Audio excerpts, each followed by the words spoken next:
Here I have a really nice piece of ocean spray, and I'm going to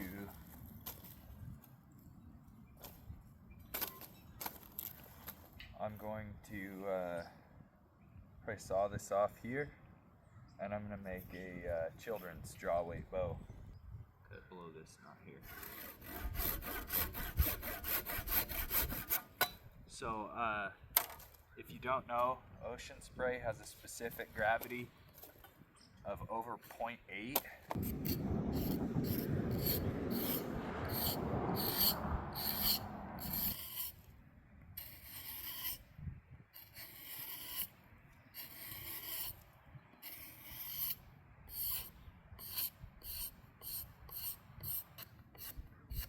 I have to keep my eye on my dog because some of these chips are wood.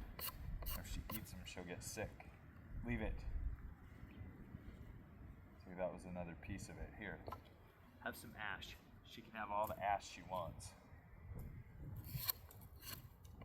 She really liked the cherry bark. I think it's sweet this time of the year.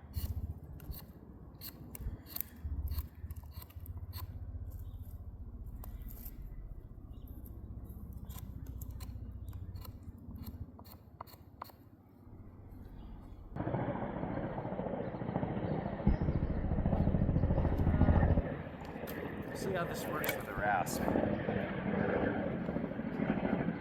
I like to wear a glove when I use a rasp and when I sand. When I sand, it keeps the paper from getting too hot, and when I use a rasp, it helps me to get more purchase so I can get more wood off faster.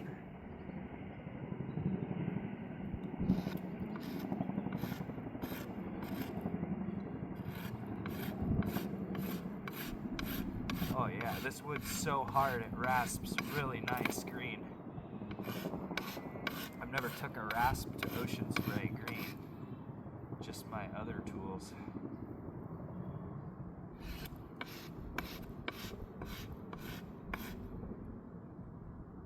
Beautiful. So right now I'm just shaping down the tip on the skinny side of this stave, since the whole bow is pretty much going to be as thick as I can get on the skinny side to be able to tiller it up.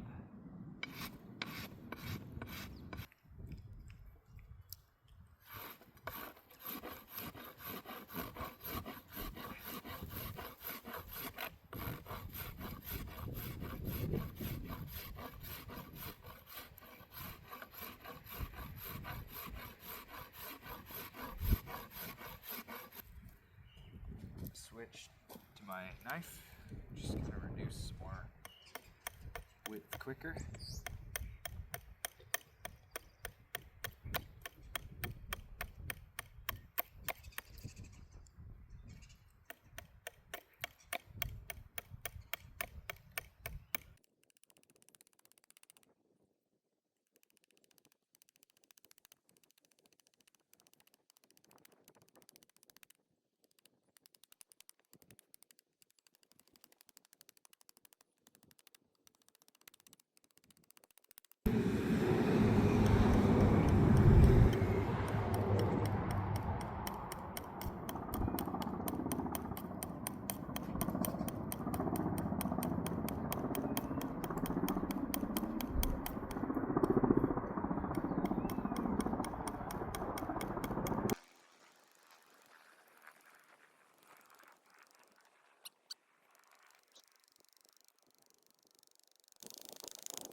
Okay, so as it is, this is the Oceanspray longbow.